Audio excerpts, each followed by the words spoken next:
Hello,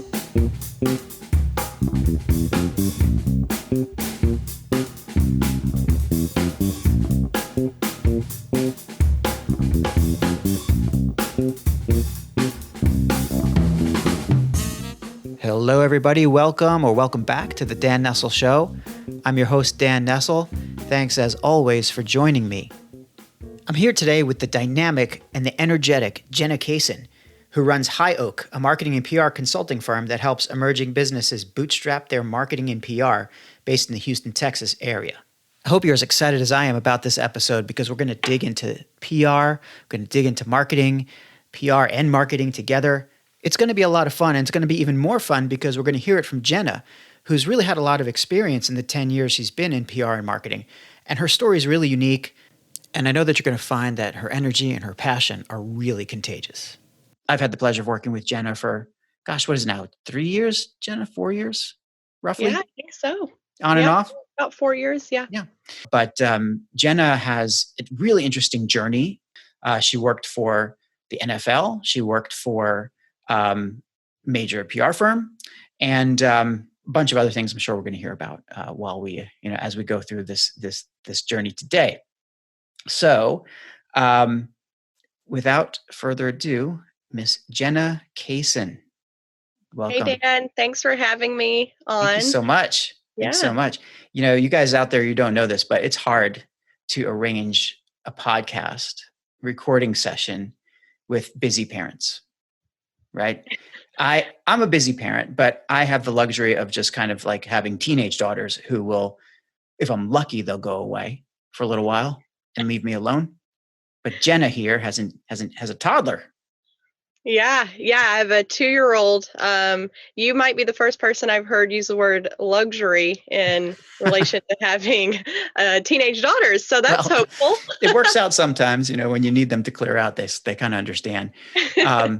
But, Jenna, in addition to being an incredible PR and marketing pro, which we'll get to, is also balancing all this like many people are right now with parenthood, with raising her family. So I think that it adds so much dimension to everything we're going to hear today. So just keep that in mind.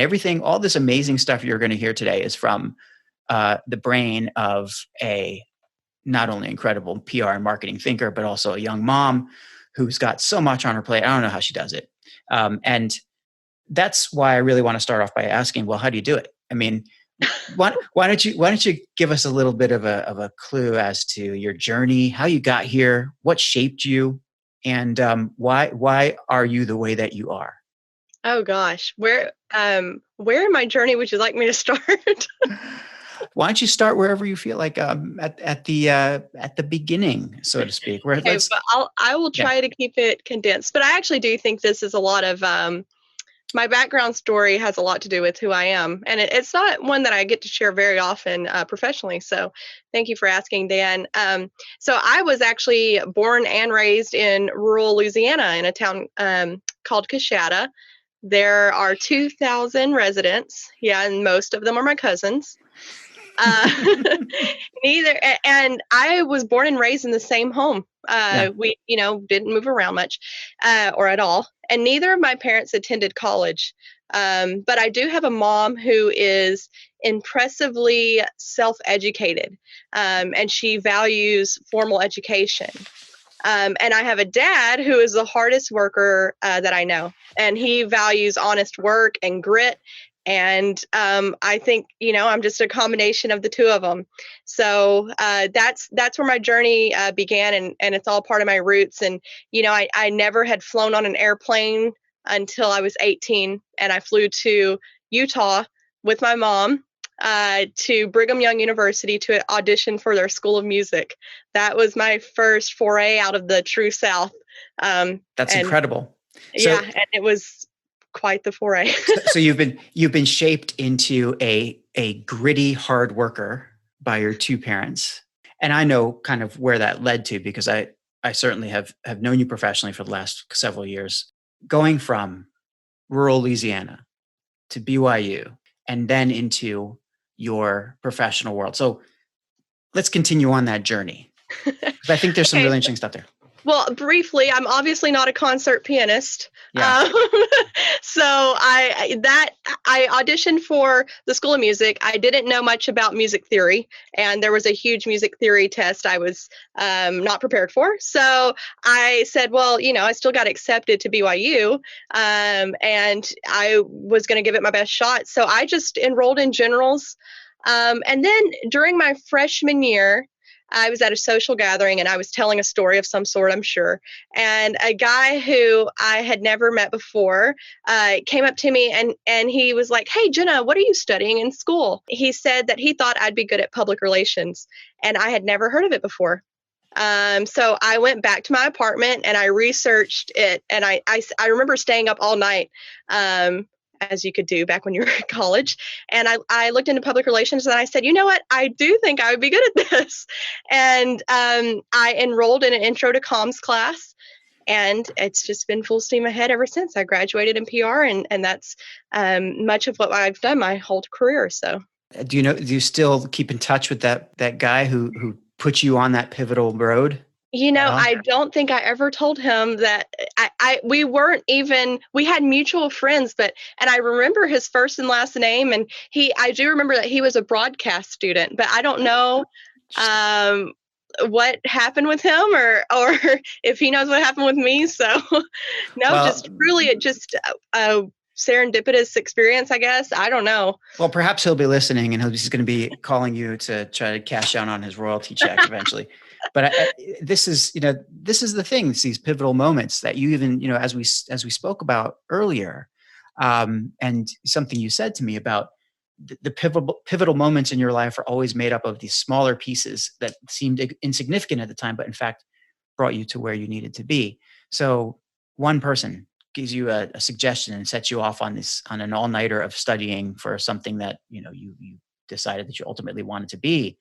And obviously it had a lot of effect because you ended up in PR, and that's where your career started off. So, you how'd you build your career in PR and then shift? I want to get into that. How'd you build your career in PR and then shift that into marketing? And within that, and I'm sure we'll get back to it, but within that, what is like this line between PR and marketing, and does that exist? But let's get to that later. First, how did you build your career in PR? Yeah, so I very quickly, when I was doing intro to comms, I thought, well, I want to do this for the sports industry. And I, being a Louisiana girl, had always loved sports, especially football. And so I knew that would be a tough nut to crack. So I started very early trying to, I don't know, get my foot in the door any way I could see how. So this consisted of me doing about 7 unpaid internships during my college. No, some of them all at once. You're kidding. Yeah, I finished at BYU in 3 years. So it was very compacted. I also had a job to pay for school, and student loans, and as people do. And this is back when internships, it was before the law was passed to pay interns. Yeah. So I think all of them were unpaid. But I did these internships for anything that resembled sports in Utah. So as sporty as you can get in a state that doesn't have a ton to offer in terms of sports. I interned for minor league baseball teams, for soccer leagues. I did some game day rotations with the Utah Jazz until, I had 7 under my belt.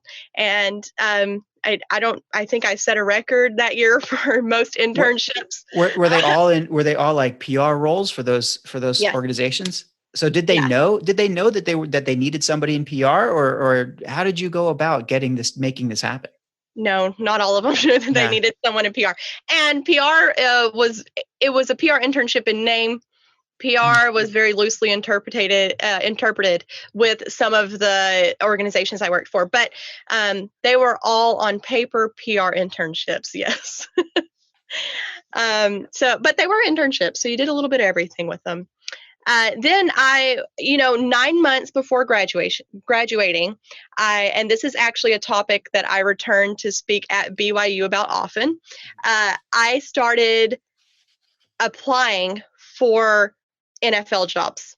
I applied. There are 32 NFL teams, and I applied for 31. I will not tell you the one that I left out. Well, as long as it wasn't the Giants. No, okay. no. But it was done on purpose. So I started applying for all of these teams. I had a whole process in place.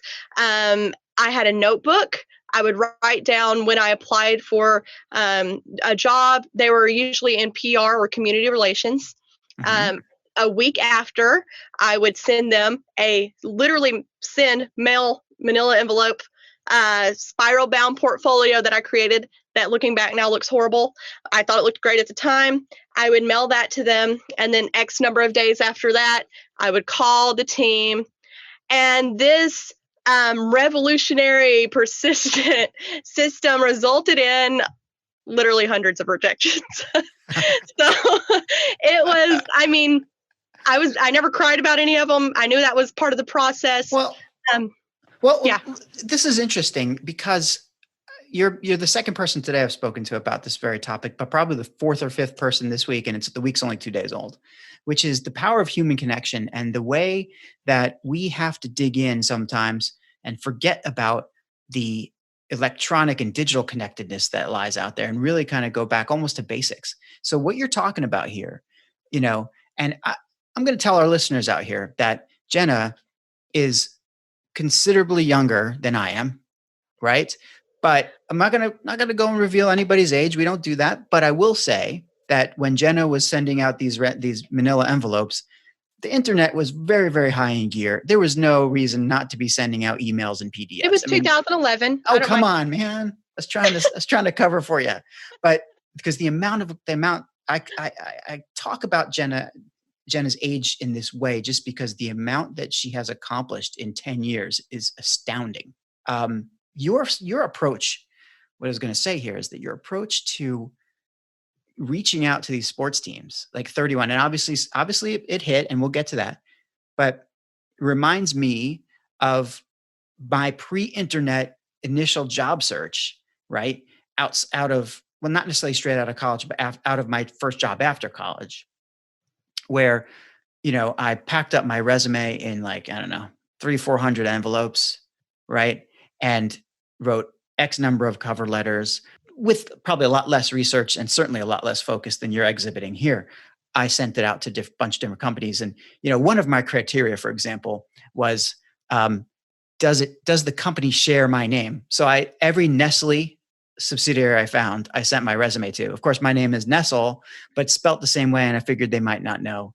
And I even put on my cover letter that, hey, one of the benefits of hiring me is that I could just use old nameplates and name cards, right? From people. But obviously it didn't. That was a terrible tactic. Anybody who's listening now and who's young enough to be looking for a job, do not ever do that. Didn't pay off. But, don't try to be clever, be authentic. I think I learned that early on. But the fact is that those hundreds of resumes and hundreds of stamps and whatever else I was using at the time, I think I was partially in Japan. So it was really expensive to send all these back to the States. But it was all about trying to make that one connection. Now, of course, with all the tools that are at our disposal, a couple of clicks, boom, boom, boom, I can find the CEO of such and such. I can find the CMO, the head of this, the head of that. Doesn't mean they're going to listen to me, but I can find them. Couldn't do that before. But anyway, that's why in this kind of always on click of a button connectivity that surrounds us all, you decided to go for spiral notebooks and manila envelopes and so on, right? So obviously it did pay off. So how did it pay off?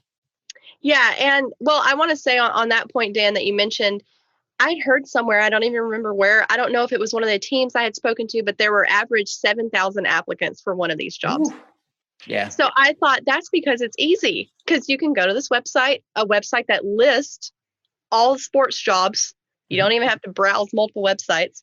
And everyone can click and apply. So I thought, what could I do that's different that would make me stand out from, 6,999 other people?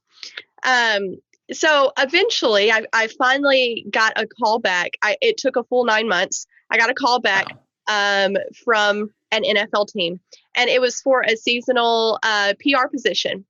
And they were one of the very few teams that actually called me. I did get a few phone calls. I don't remember how many. It wasn't over 10, I don't think, from teams after, applying for hundreds of jobs. Graduation was getting close, and I was not going to let this one go because I had him on the phone. And I said, I'm going to buy a plane ticket, and I didn't want a phone interview. So speaks again to your last point. In person. And I thought, if I can get in the room with these people, I can get this job. And I bought a plane ticket. And I think, I was down to very few dollars as a college student, but it paid off. And I'm sure I was so annoying, but it worked. I was very persistent. I refused for them not to hire me at that point. And then 9 days after graduation, I packed my life into my 2-door Honda Civic named Boudreaux, and I drove from Provo, Utah to a location where the team had hired me. So you went to a team that will not be named, and thus began an illustrious career in the NFL. And you didn't know anybody at all in the industry. No, just kind of random, or it wasn't random. You had a very focused attack on this industry, and you annoyed your way into the position. Apparently, I had no idea what the power of knowing people. Until I got a job with the NFL, and I realized that most of the employees there, especially people who had just gotten their feet in the door, knew other people or had help or went to the same university as someone who was in power, who favored candidates from a university. So yeah, that was not a realization I had until after I got in the NFL.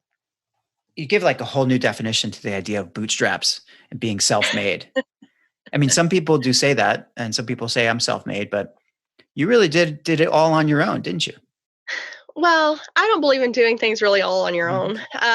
But I think in my life, I've definitely had help along the way, whether from, my parents were super helpful, whether it was just in someone supporting me and believing in me, or people who actually helped with physical resources.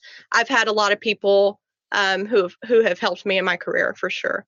Goodness. And I think I'm glad, of course, I know that you're humble, and I know that you acknowledge such things, but I don't think any of those people were helping you pack envelopes necessarily. Maybe your mom, but I did pack all the envelopes. I'm sure you did all yourself. But so you get to the NFL. This is like a dream job, and it happens to be your first job. And obviously you're single-minded on football. Some people call it the gridiron.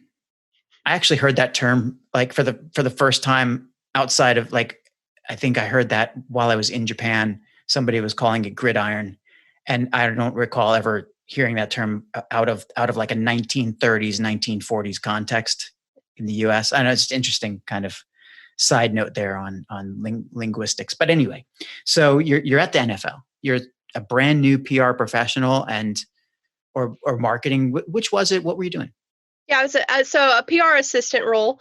I did a lot of some things that could be perceived as glamorous. I had community relations responsibilities, which was so cool. The things you see NFL players do, like go visit children's hospitals, and that was very fulfilling to be involved in, the philanthropic side. I also, would usher these groups onto the field every Sunday for special recognition. That part was always very fulfilling. And then, I did clips every morning, as you do with an NFL team, because they're mentioned every morning, and went and dropped them on the coach's desk, or just things that you had to get there super early for, weren't so glamorous. Game days were very long hours worked. We would get the press box ready. My first game day, I learned that you can't really cheer and and woot woot when when your team makes a touchdown or something. And I learned that the hard way because I did. But yeah, it was a lot of work, very, very long hours. I made some really good friends because you just spend a lot of time with them. One of my very best friends who still works in the NFL, and actually lives in Houston, close by me, I worked with we was both of our first job out of college. We worked together. And so, it was an experience that I would not trade for anything, and that has really helped me in my career tenfold. Well, I mean, clearly there was a dark side to it all as well, right? As with anybody who's in PR, especially when you start off and you're talking about like waking up early to do the clips. The clips are, in the old days, it was literally cutting out clips from physical newspapers. I don't know if you were doing that too. And in some places they still do that. You actually take the physical newspapers, cut the clips out, paste them onto something, and then hand them to your boss. I see that happen in Japan, up till very recently. But crises, right? Let's talk about this a little bit, if you can, or to the extent that you can. This whole idea of crisis, and that's when PR professionals really, I guess, prove their value to the leadership, in a big way. Although we like to think that we prove our value all the time, still it's in moments of crisis that the PR skill set is critical. It's one thing to be working for a big B2B company or even a B2C company, and you have some kind of an issue, and those vary.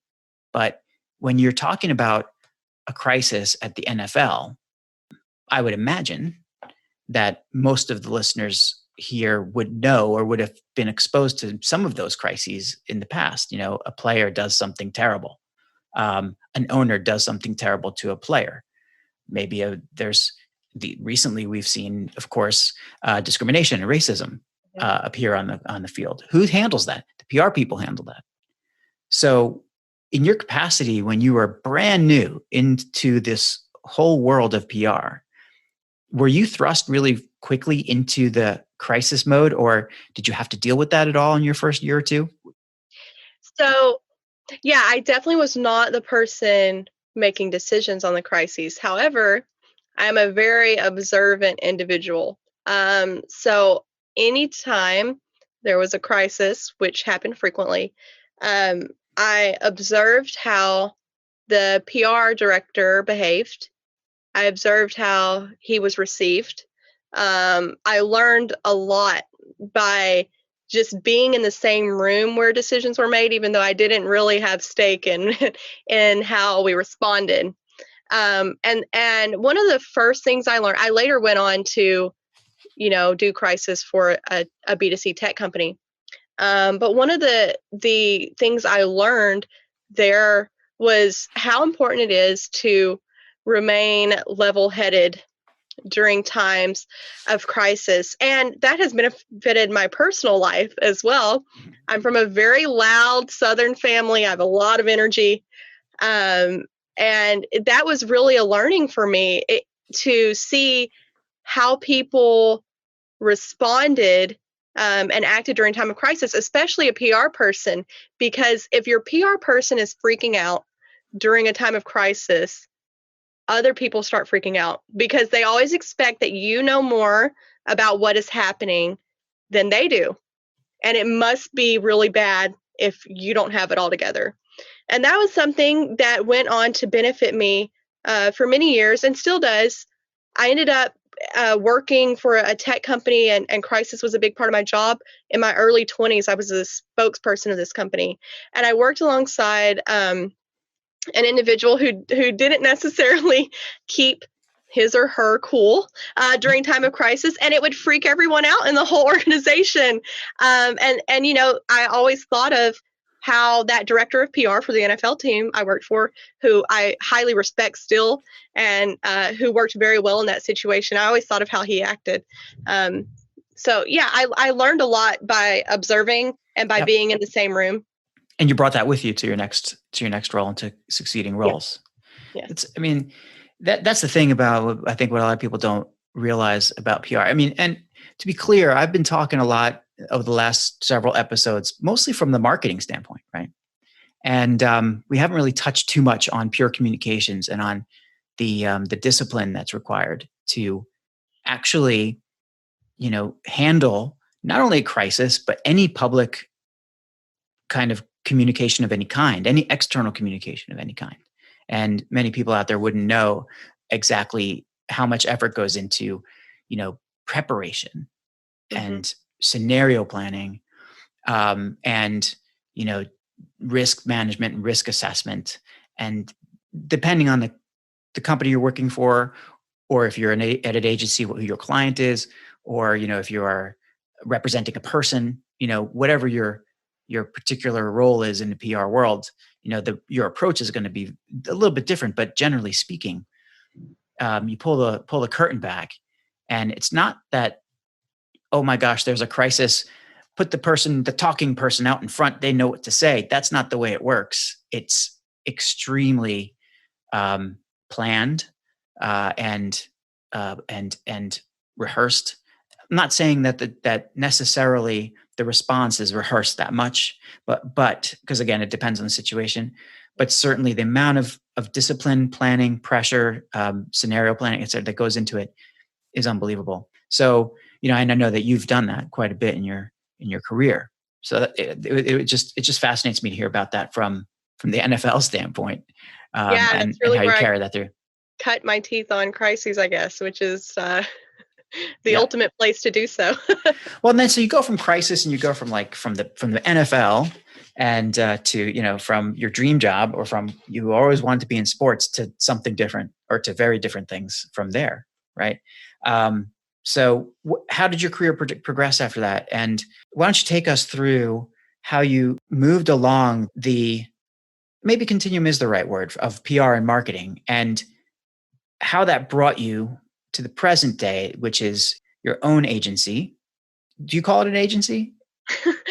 you know, I began with calling it a consultancy, Mm-hmm. and it really has kind of turned into an agency at this point. I have quite a few people I hire to do work, and Yeah. yeah, it wasn't really strategically planned that way, but Yeah. here I am. Well, I mean, an agency is a consultancy of sorts, right? So, Yeah.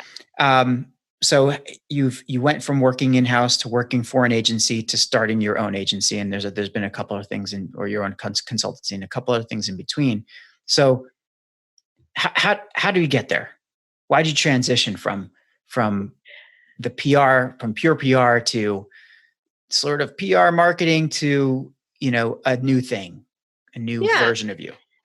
I think well, in that time there have been a lot of these little pivots, even some big pivots, but I think a lot of the common thread there is I've always wanted to be more strategic than I was allowed.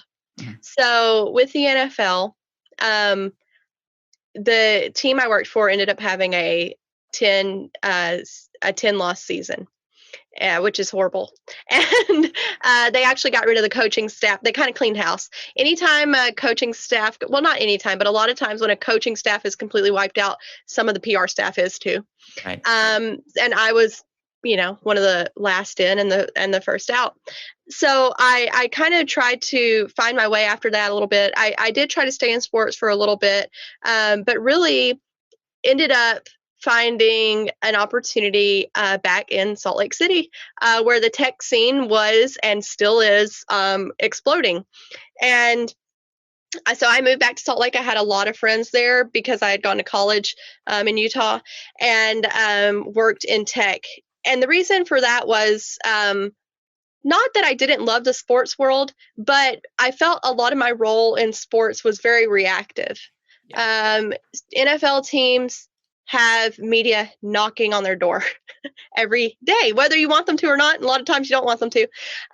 But we were reacting a lot. And I didn't have a lot of experience in proactive PR, which I wanted to gain more experience in. And so I started working for a B2C tech company. And that was I don't know. I could say this about every job. That was the best experience for me because I've just learned something so valuable from everywhere that I've worked.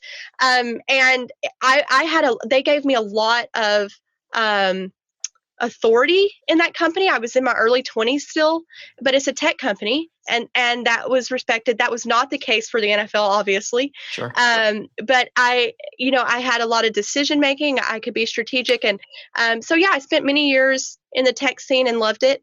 And then my family relocated to Houston, and the job that I ended up getting in Houston was for a global PR company, as you mentioned, Dan, where our paths crossed. Mm-hmm.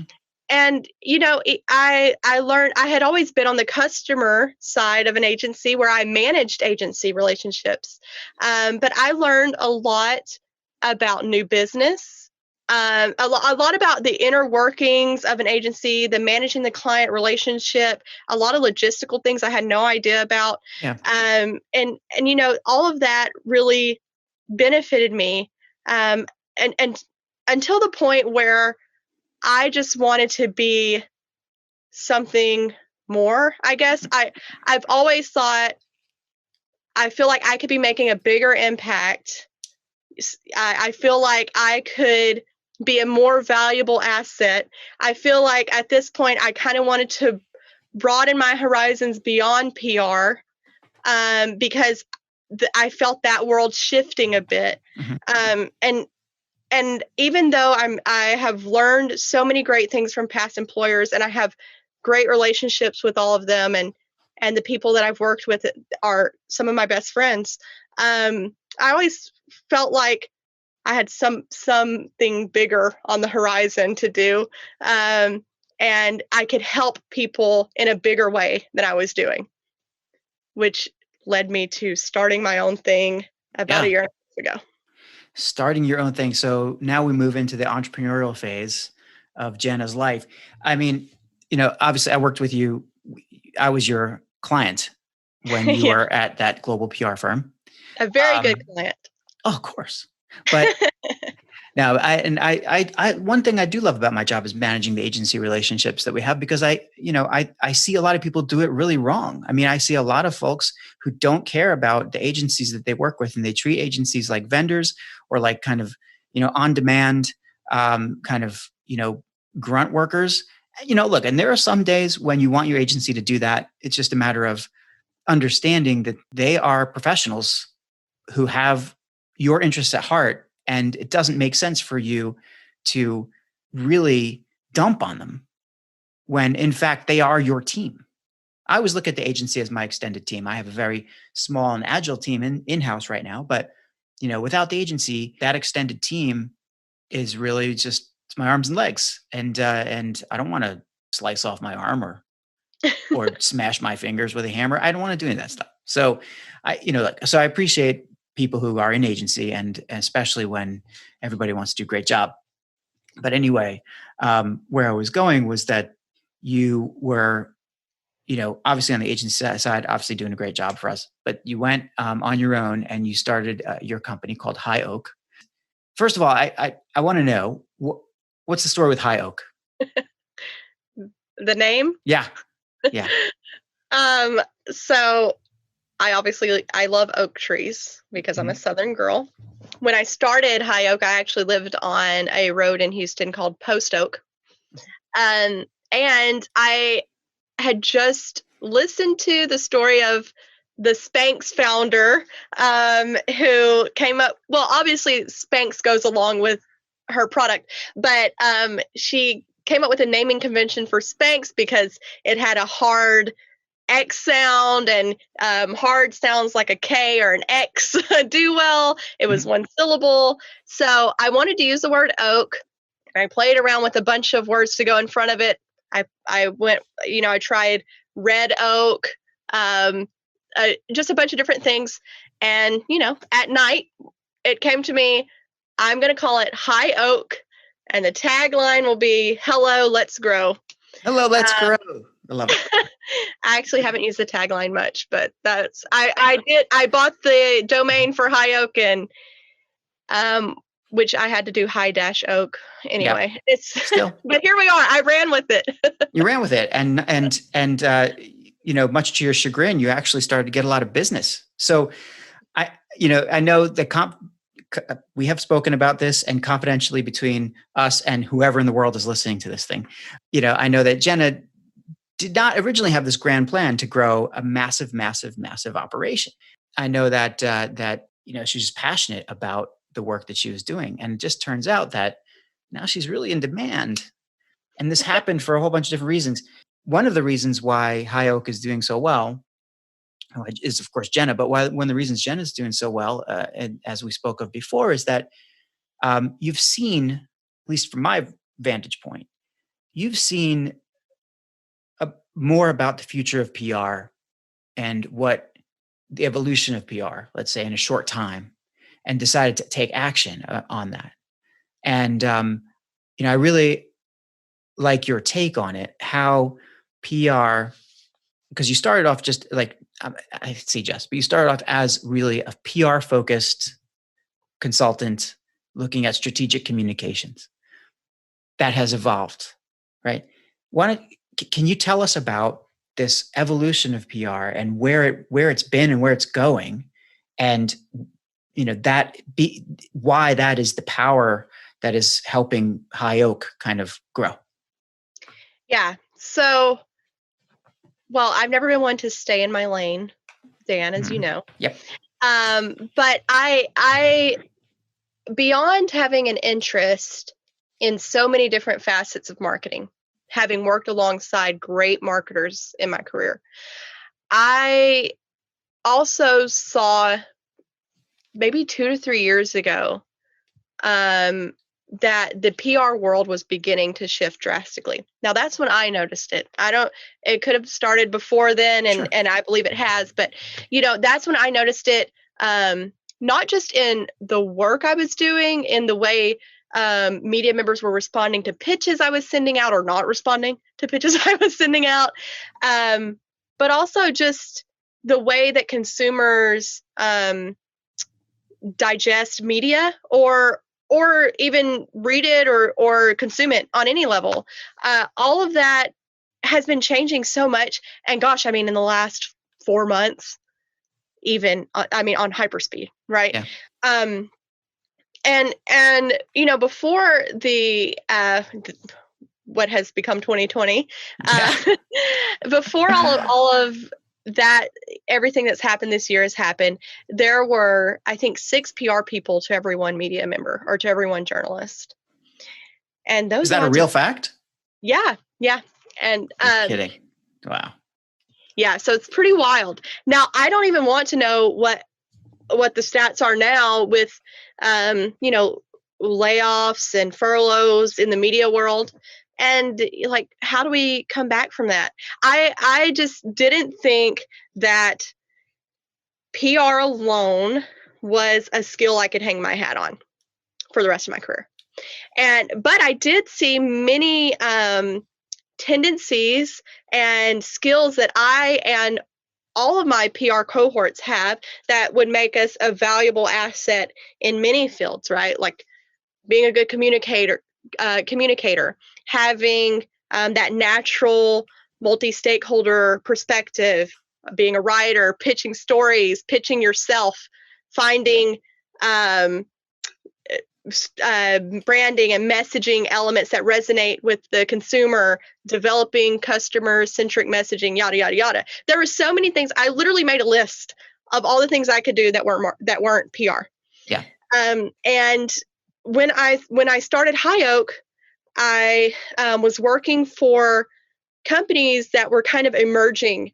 They weren't small, but and I still work with these companies for the most part. It's kind of my situational niche. I don't have a niche in a certain industry, but across the board, most of my clients are emerging companies, wherein they're not small businesses, they're not billion-dollar corporations. They're on the cusp of breaking the mold or breaking the ice or whatever. But I saw in those companies that an opportunity, I guess, just like I have in my life, where I could figure out their problem, with the bootstrapping word you used earlier, I could figure that out with a lot of different services that weren't necessarily PR related, but they were skills I possessed, and skills that, some of my freelancers and consultants that work with me obviously possess as well.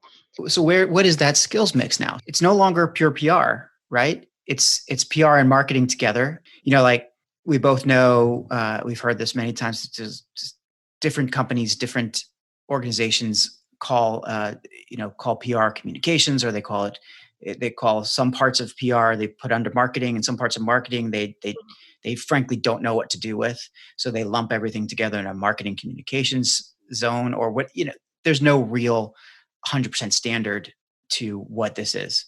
My experience over the last however many years, and maybe it kind of kicked off for me with David Meerman Scott's book, The New Rules of Marketing and PR. I don't know if you ever read that one.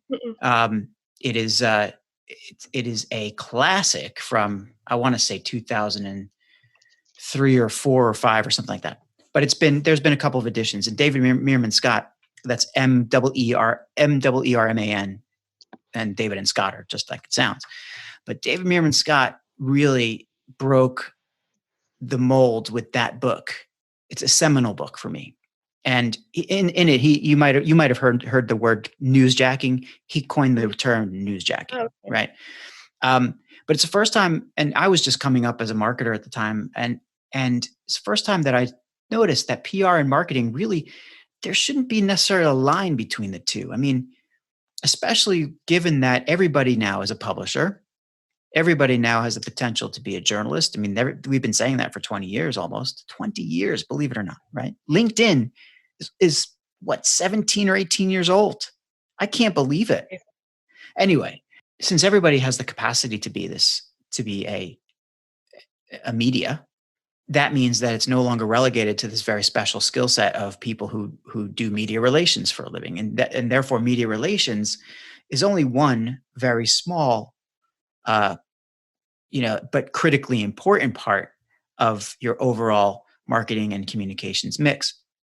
And of course, it's going to be bigger for certain kinds of companies and certain kinds of organizations. Like, for example, the NFL, media is critically important. But for like a B2B company that's got some, very long process and maybe products that aren't quite relatable, then that earned media part is just a very, very long, slow fuse, slow burning ember that will eventually, hopefully, set fire to the minds of billions and billions of people. But at least for the time being, it's a very slow, very long process, and it's not going to do well. It needs oxygen. It needs that kind of. You need to have that flame has to develop with all the other inputs of your marketing communications program. So anyway, point is that integration was always what I thought, especially since reading The New Rules and looking at High Oak and what you're doing. You started off with pure PR, but then you started to add things to your skill set. You added your content marketing and other, basically mostly content related elements, right? So you're sort of developing this communications and marketing beast. So what's the mix that you've got going on? How did you do that?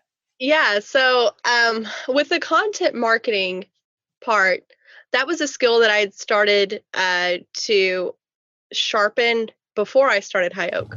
And it was a little bit of the impetus to start High Oak. I didn't want to create a pure PR machine. Yep. I felt like you just said, Dan, that PR is, well, you didn't say it in these words, but I feel like PR is like the glitter that should go on top of a marketing sundae. So maybe the sprinkles. Glitter on a sundae or sprinkles on a sundae? Depends on what they want to eat it. Glitter on your sundae. But I feel like it could add obviously pizzazz and sparkle to what you're doing, but you shouldn't live and die by PR alone. For most businesses, there are some where traditional PR, it makes a huge impact and is integral to their business.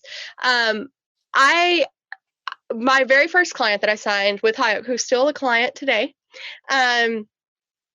is a PR client, a pure PR media client, and they still are, and that makes them happy, and that's great. But from the second client on, I started mixing up the offering a bit, and I did that by getting to the heart of what a business's problem was during very early conversations. I did and still do in that process, in the discovery process, a lot of listening and thoughtful, thorough assessment. And if they say they want PR, some of them do. They come to me because they know I'm a PR person, and they say they want to be in X media, and they want, they're, maybe an author, and they think they need media and thought leadership. And I ask, why do you want that? Is it to sell more books? Is it, I try to get to the heart of the matter so that I'm not pitching a solution that doesn't solve their problem. It's a solution that I could probably perform pretty well, but it's not something that's going to solve a problem for companies, a lot of companies who don't have robust marketing teams. Is there more that we could do? Is there a mixture of things we could do? Are there a few marketing gears we could put in place that make the whole machine, turn? So that's my approach. And also because of the way that the PR landscape is evolving, I'm very hesitant to tell someone, okay, here's a contract for me to get you in the media twice a month. It's really hard to perform on that because the media world is becoming more and more out of your control as a PR person. And that's something that I'm not super comfortable with. So I wanted to promise things that I could deliver on. And some of that could be media relations, but it's not the bulk of it anymore. I mean, and frankly, if you're getting to the heart of why, the heart of the problem, and I had a recent podcast guest who talked about the heart of why, and I've now heard about, finding your purpose and finding your why, a number of times from some amazing people, including you now. It seems to be that is the real core of really beginning to solve a problem when you're finding out what that is for your customer, for your client, or for anybody really. I don't think the answer is ever get me in a newspaper or get me on a website twice a month, right? Or I want to see my name in the New York Times. I don't think that is ever the answer. And sometimes, it helps. Clearly you have something important to say. You have an important point of view. That's when the media is there that's when the media will serve the purpose that you want, which is to get that point of view out into the marketplace to a very broad number of people in a specific area, quickly. But there's no sustainability. Like when I say sustainability, I don't mean the environmental sustainability. I mean, it's almost impossible to have, unless you're a consumer product or you're Jeff Bezos or you're, Elon Musk, to have a constant, consistent presence in the media that's going to actually lift your brand. It's almost, it's sometimes I think it's almost fraudulent the way that some professionals out there really, really push the whole need for media on some clients who just don't need it, right? Mm-hmm. But what you're talking about here is finding this mix and getting the right marketing gears into your strategy so that they can solve the problem that they come to you with. That's a really critical point, right? But it sounds like you're doing fantastically, and that you have a good set of clients and you're growing. Let's shift a little bit here. And, before we really wrap this up, everything that you've been talking about with starting your own company, serving your clients and your customers according to what they need, not necessarily according to what they want, and you having to expand your skill set and expand your offering, change your offering in many ways as you go. You said pivot a couple of times, and I'm a big fan of the pivots, having done so many, many times, and maybe even once today I might have done that. And just kind of driving this all by yourself, or maybe being self-driven, even if you are having the assistance and the help of others. I think you're in a pretty, unique position to see what is happening in the PR and marketing world, certainly among these emerging companies. Some of these companies might be the, the Amazon of the future, who knows? But if they're emerging, then their approach to marketing and PR is going to merge with them. And that's going to carry that into the future in some way. So what do you see as the evolution of PR and marketing, in the next couple of years? Where do you think it's going? Yeah, that's a big question. Like you said, with the companies that I work with High Oak, my clients, they are all very nimble and agile. And that benefits them a lot. And I think you have to be in the environment that we're in currently, as well as where we're moving in the future. There's just, I mean, I've worked for huge companies that we'd go into war rooms for days and be with legal teams, and and I don't know if you can do that anymore. There's just the appetite of consumers and the antiquated marketing and PR world do not mesh. So it has to be different, and it has to be always on, to some degree, but also the marketing and PR distinction, and even now, but I think even more so in the future, is just becoming more and more gray. Yeah. I think the line is ever thinning, and it's just, I don't even know if there will be a clear distinction No. down the road. And so I don't know, that to me, I mean, when I was working in agencies, like some of the roles that existed, I just don't think, we used to have someone who was just on local broadcast coverage. Yeah. Like, will that even be a thing 5 years from now? Is it a thing now? I don't know. I've never, Right. I don't think it'll even be too much of a thing a year from now, or even today. I just always wanted to evolve. I'm always trying to evolve in every aspect of my life, and think that's important. And I think it's critical for PR people. And I don't think it should be something that is scary. I've honestly find it very exciting and exhilarating. Clearly. So, yeah. Yeah, exactly.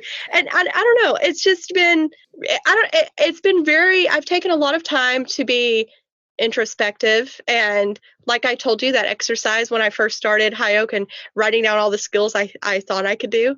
Yeah. Just from being a PR person, and being observant, and being around really smart people. Mm-hmm. I don't know, I would encourage every PR person to do that. And and some of those skills where you're weaker, like, and want to get stronger at, do it.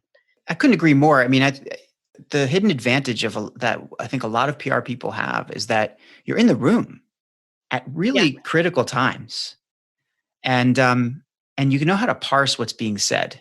If you're any good at your job, certainly after several years of experience, you start to figure it out. Like, what's the subtext here? What's being said and what's not being said, and then figuring out what the story is. What's the I don't like to use the word narrative really anymore. It's sort of gotten all these kind of crazy connotations. But what is the story that's being told, and is it the right story? Who's the hero? Who's the villain? Where's it going to resonate? What's heartstrings is it going to pluck? Or should it be doing that? Should it be instead teaching, or should it be instead a lesson to be learned? I don't know. But the point is that when you have exposure to all of that, and you're in the room with the smartest people in your company, it only makes you smarter, and it only makes you kind of more. It gives you a different layer of understanding than I think most folks around you. The trick here, and I think what you're doing really well, is figuring out how to create value from that, and show your value from that. That's something that a lot of PR and marketing, even marketing people, have difficulty with as from their personal brand standpoint, but also within their companies is, if you can't draw a straight line from the 350 words that you wrote this morning to a sale, are you doing your job? Right. So that's not exactly a metric that most of us are comfortable with. Maybe there are times when that is absolutely true, but generally speaking, that's the way I think a lot of us kind of hold ourselves to the standard that might not be everything that is cracked up to be. Think of all those other things that you were talking about, being in the room with the right people. And I think the benefits of the PR professional really and the marketing professional really kind of bloom. Awesome. I'll tell you, Jenna, it's been a pleasure to speak with you. You're so energetic. My God. The amount. This is actually my least energetic part of the day. So be glad you didn't catch me at 7 a.m. Oh my. I mean, the amount of energy, look, positive energy go so far in almost everything that we do now, right? Especially as a communicator, your positivity and your energy are going to be infectious. And, your clients get it. The recipients of the message get it when it's appropriate for that to be the case. It is really a real benefit, and you have it in spades. I'm just like, I'm exhausted in, just kind of trying to keep up with you. And that's the whole thing, really. You've done so much, and in the last decade of professional experience, and it's just the conversation I think can just keep going on. I did want to mention that you can find Jenna at hi-oak, hi-oak.com. Where are you on the Facebooks and the LinkedIns and the Twitters and such? Are you? Not much on Facebook. I think my Twitter account is at Jenna Cason PR. Mm-hmm. You can find me on LinkedIn, Jenna Cason. Anything else you'd like anybody who's listening to take away with them? Well, just on your last note, commenting on my energy, I will say there are certainly days and there are times where I'm not as upbeat or energetic as, I normally am. And especially like during times like this, like weird things, balancing being a business owner, being a mother. And Dan, as you know, my husband was recently, his job was affected by the economic downturn. And, life is tough. And when I started High Oak, I had the vision of starting something that I could do and work 3 to 4 days a week and be at home and spend a lot of time with my daughter. And it has grown beyond that. Yeah. I wish I only worked 3 or 4 days a week. But, what does keep me energized and just excited is the work that I'm doing. I seriously wake up most mornings and feel like my brain's on fire because I have so many ideas and I want to do them all. And I want to change these companies that I'm working for. And I just get excited about that. And, I don't mind that I'm now working way more than 3 to 4 or even 5 days a week with my company and my business. I still, do it from home. I spend plenty of time with my daughter as of late. Yeah, of course. And I'm doing something that excites me and energizes me.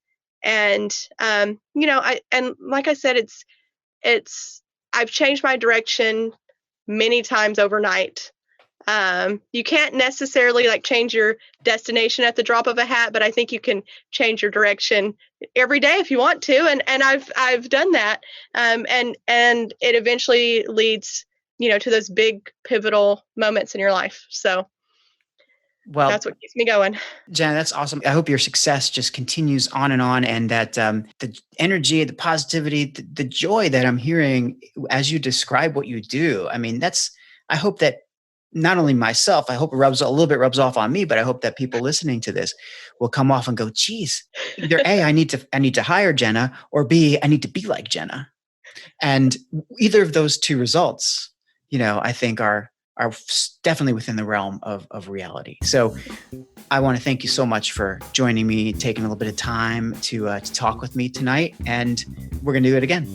Thanks, Dan. It's been really fun.